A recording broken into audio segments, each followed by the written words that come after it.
Livro do profeta Isaías, capítulo 11.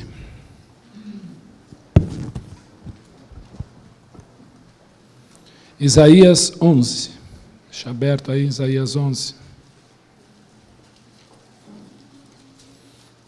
Convido você, então, a abrir a sua Bíblia, nesse texto da Palavra de Deus.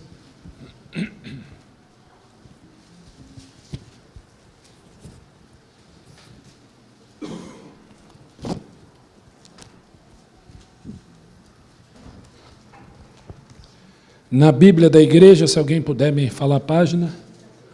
Antigo Testamento 614, 614. Convido você a ler comigo, nós vamos ler os versículos de 1 a 10, mas vamos enfatizar os dois primeiros versículos. Isaías 11, 1 e 2. Acompanhe a leitura aí comigo, diz assim: do tronco de Jessé sairá um rebento, de suas raízes um renovo.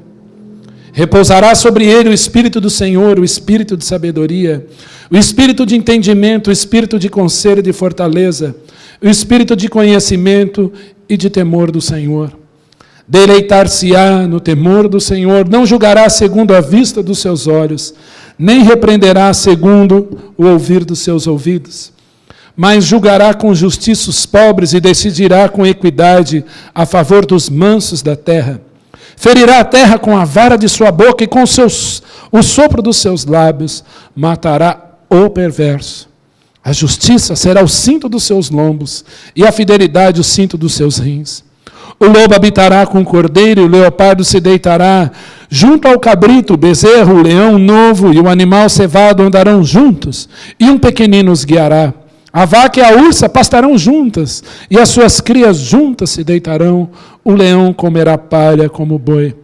A criança de peito brincará sobre a toca da áspide, e o já desmamado meterá a mão na cova do basilisco. Não se fará mal nem dano algum em todo o meu santo monte, porque a terra se encherá do conhecimento do Senhor, como as águas cobrem o mar. Naquele dia recorrerão as nações à raiz de Jessé, que está porta por estandarte dos povos, a glória lhe será morada. Amém. Pai, nós te agradecemos por esse texto tão lindo da palavra de Deus, esse texto tão precioso. Louvado seja o teu nome, porque esse texto mostra a tua glória, esse texto mostra quem é Jesus, esse texto mostra o Espírito do Senhor, agindo através do Senhor Jesus. E louvado seja o nome dele esta noite. Assim oramos com gratidão, pedindo a tua paz. Sabemos, Senhor, que a nossa imperfeição, aquilo que somos, estão, Senhor, na cruz do Calvário, onde Jesus pagou um preço que nós não merecemos. Pai, tenha misericórdia, Senhor, para que a tua palavra seja pregada essa noite em nome de Jesus. Amém e amém.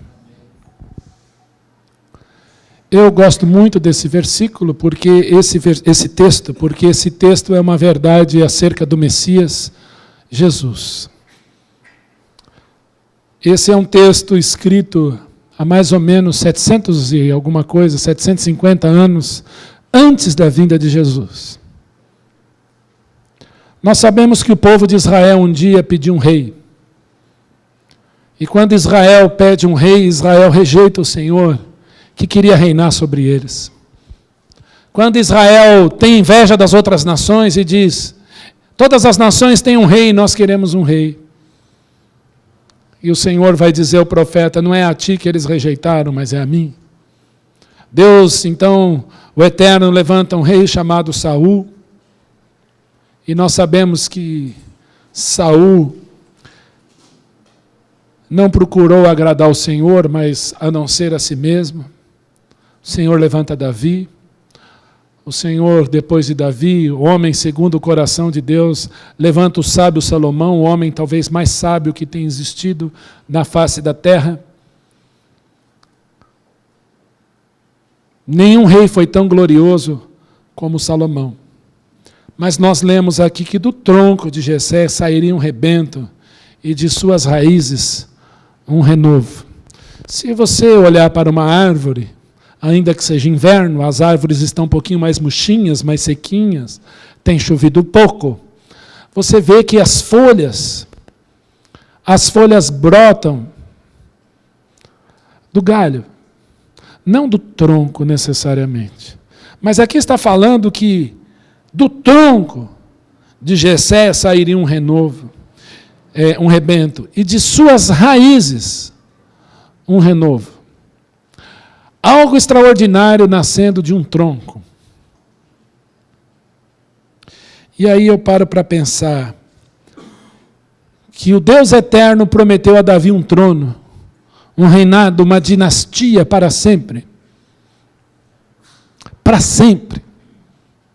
Ele disse para Davi que o trono dele seria estabelecido e firmado para sempre. E nós lemos tantas profecias dizendo que o trono de Davi é um trono eterno. E Davi morreu. Davi morreu numa cama, idoso.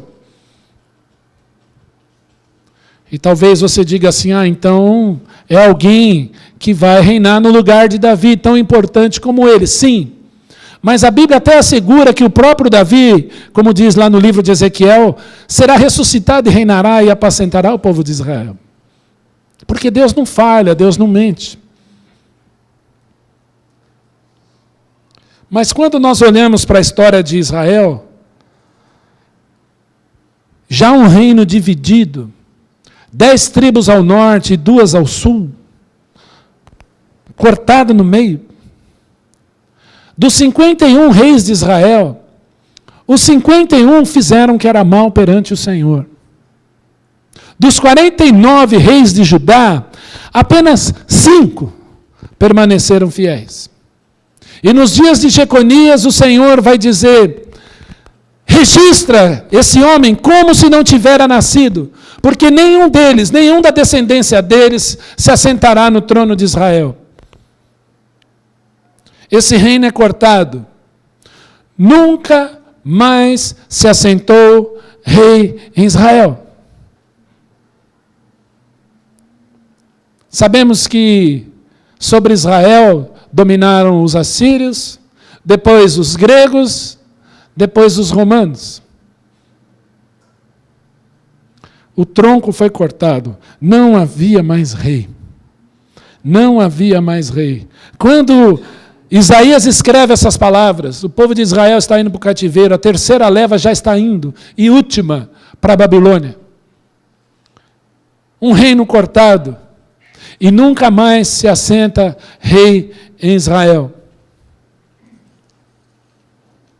Mas nos dias de Jesus, quando os romanos dominavam aquela terra, quando a identidade do povo de Israel se perde, o termo judeu, por causa do reino de Judá, foi generalizado. Nos dias do Senhor Jesus,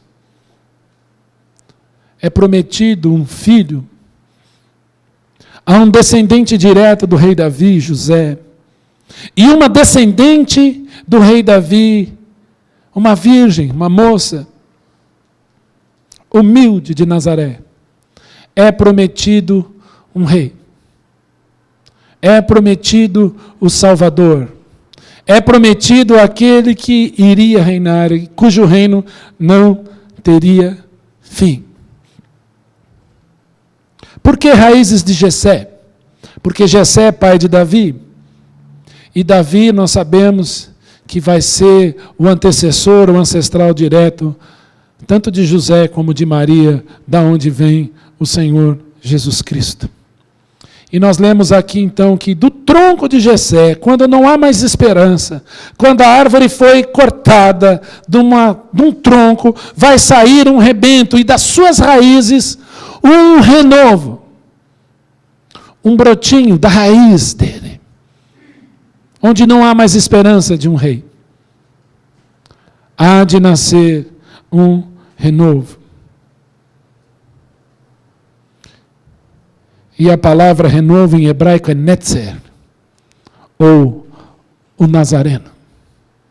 Sabemos que o Senhor Jesus, ele nasce em Belém da Judéia, de Belém foge para o Egito e é criado em Nazaré, onde os seus pais moravam. Mas tanto José quanto Maria eram descendentes direto de alguém de Belém chamado Davi. E Jesus é criado, então, em Nazaré. Mas o que eu queria destacar é que está no versículo 2. Sobre ele, sobre essa pessoa,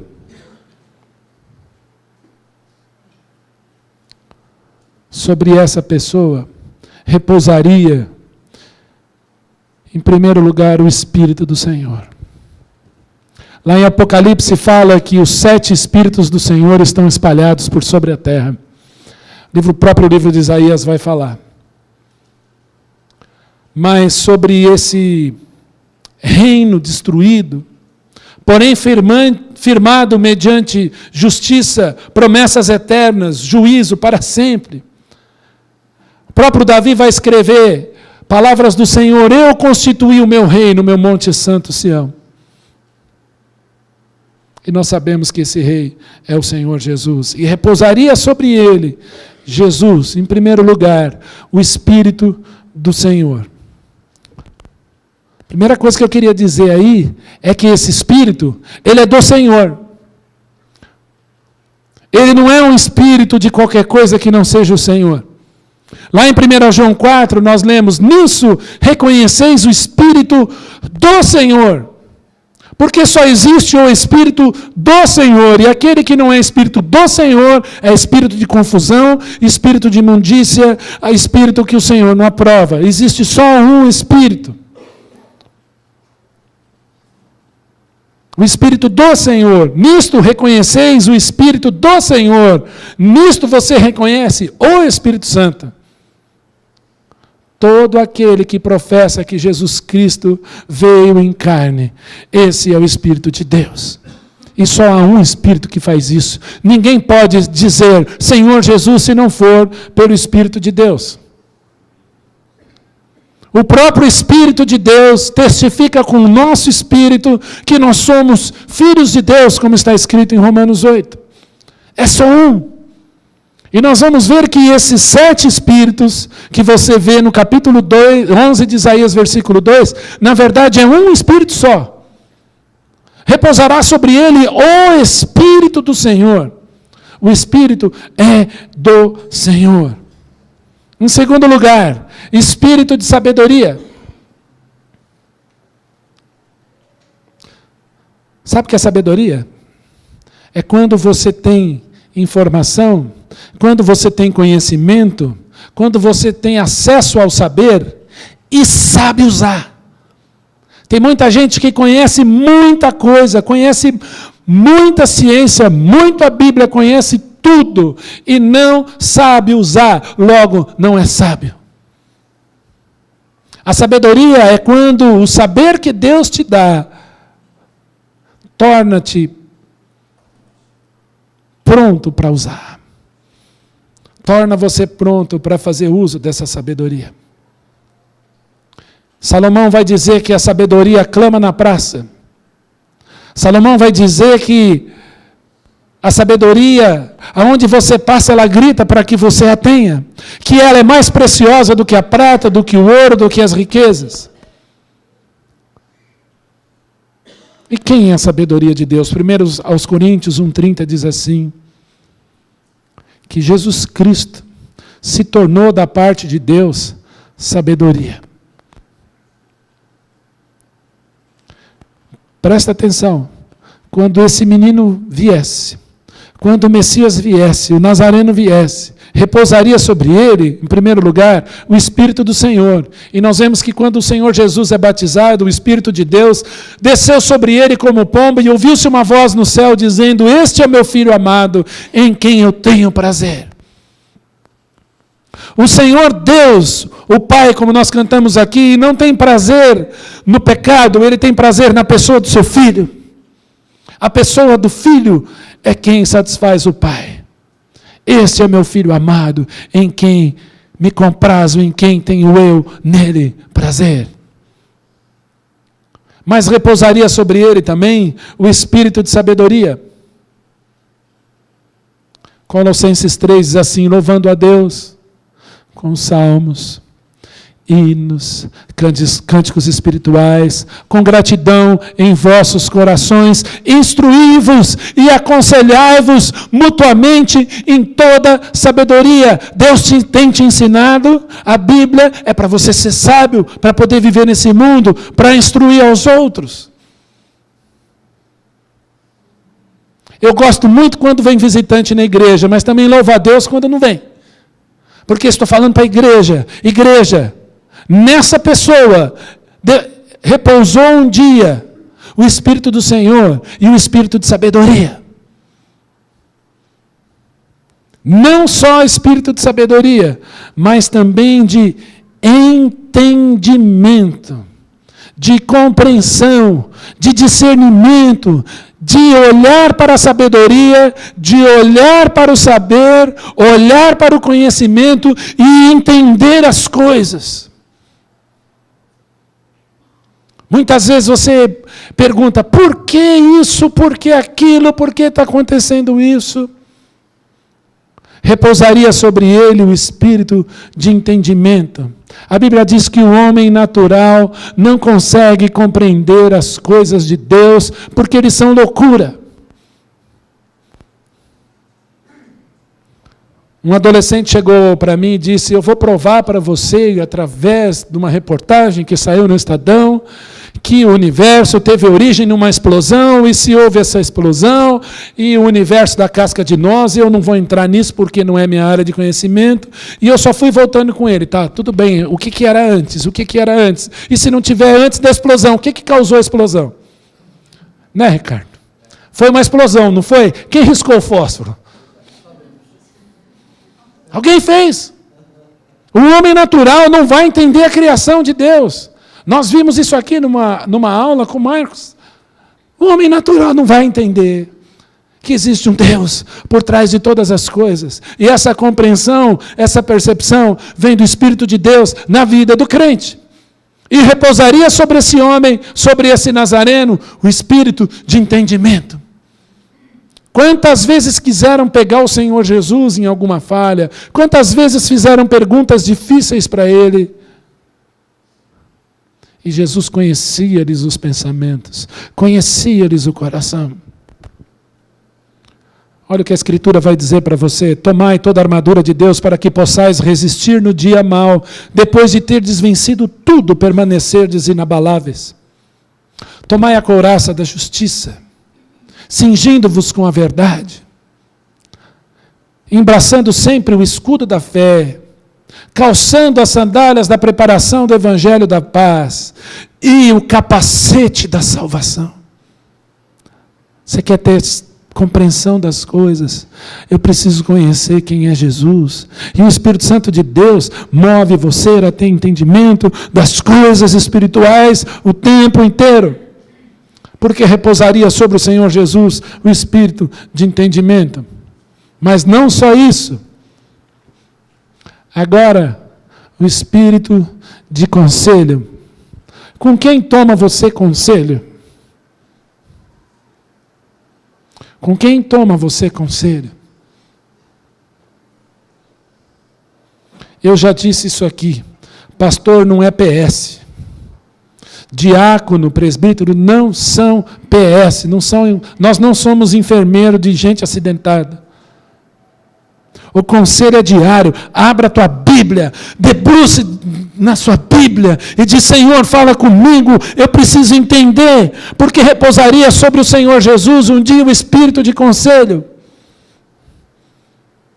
Que conselho você tem para mim, pastor?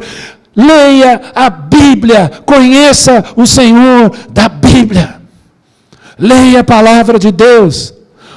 Conselho, o menino nos nasceu, um filho se nos deu, o governo estará sobre seus ombros e será o seu nome maravilhoso, Conselheiro. Quer bom conselho? Conheça Jesus, leia o Sermão do Monte. Quer uma regra de fé e prática, ética para a sua vida? Leia o Sermão do Monte, a hora que cansar, você lava o rosto, lê de novo. A hora que você cansar, lava o rosto, lê de novo. Se você estiver muito cansado, mas muito cansado, deixa o cochilo para depois, volta e lê de novo. Eu não sei lidar com o meu patrão, leia o Sermão do Monte. Eu não sei lidar com o meu irmão, leia o Sermão do Monte. Eu não sei perdoar, leia o Sermão do Monte. Eu não sei orar, leia o Sermão do Monte. Eu não sei me ver em secreto, leia o Sermão do Monte. Está ali, Jesus dá tantos conselhos ali. Pastor, eu estou sendo perseguido. Olha que Jesus fala: bem-aventurado sois vós, quando vos perseguires por minha causa, e mentindo disserem todo mal contra vós. Alegrai-vos, porque é grande o vosso galardão no céu, porque assim perseguiram aos profetas que vieram antes de vós. Se você está no trabalho, começam a te chamar de pastor, de pastora. Crente, dá glória a Deus, irmão. Sorria, você está incomodando. Agora trabalhe direito, viu? Você é pago para trabalhar. Não é pago para ler a Bíblia no horário de serviço. Lê a Bíblia no horário do seu horário de almoço. Se possível, monta um grupinho de crentes lá, antes do trabalho, na hora do almoço ou depois. Mas na hora de trabalhar, é trabalho. Há conselhos aqui, ele é conselheiro. Pastor, preciso de conselho na vida amorosa. Você já leu o romance? O romance de Rebeca e de Isaac? Que lindo, que história de amor maravilhosa. Pastor, eu estou apaixonado. Eu não consigo nem dormir. Eu não consigo comer, pastor. Meu sangue ferve por ela, pastor. Eu estou que nem o Sidney Magal, pastor. O negócio está pegando. É mesmo? Eu conheço uma pessoa na Bíblia que trabalhou 14 anos por uma mulher. Leia a história. Conheço um homem cabeludo, forte, a vida dele virou uma desgraça. Porque ele não soube dominar a paixão. Ele revelou para a grande paixão da sua vida o segredo da sua força. Ficou cego até morrer, ainda morreu esmagado, com um monte de pedra caindo em cima dele. Está lá, tem conselhos na Bíblia. Mas é pecado eu gostar de alguém, pastor? Não! Faça como Isaac. Ele esperou pacientemente. O servo foi buscar, e ele estava ali tranquilo. Para cá, estou no campo. Obrigado, Senhor, porque a esposa que o Senhor vai trazer para mim é linda e maravilhosa, e nós seremos felizes para sempre. Há muitas histórias assim. Graças a Deus. Mas há histórias trágicas. Há histórias trágicas. Leia a história de Aminon. Quando ele se apaixona pelo irmão, o que ele faz? O fim que eles tiveram. Quer conselho? Pastor, onde eu devo investir? Não sei. Vá no banco mais próximo. Mas pastor, onde eu devo investir na minha vida espiritual? Opa, vamos conversar. Está congregando, irmão? Nós precisamos uns dos outros. O piquenique está aí, vamos lá orar? Vamos passar um tempo junto? Vamos rir? Vamos abraçar? Vamos comer junto? Vamos aqui na igreja ouvir os problemas uns dos outros? Vamos visitar? Porque é só o pastor e a esposa visitarem o filho. E você? Vamos visitar? Já foi à casa de